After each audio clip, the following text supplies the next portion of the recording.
रूपवा सलोना हरे धनिया हो, मन करे निहारत रही।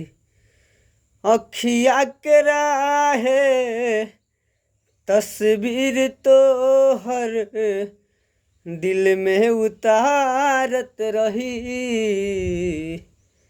रूपवा सलोना हरे धनिया हो, मन करे निहारत रही।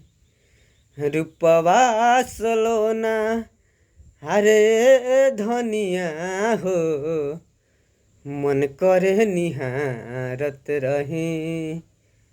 तो गाइस, मेरा ये गाना कैसा लगा आप लोग कमेंट में ज़रूर बताइएगा, और इस भाई को ज़्यादा से ज़्यादा सपोर्ट कीजिएगा, इस भाई को, और आगे से आगे बढ़ाइए।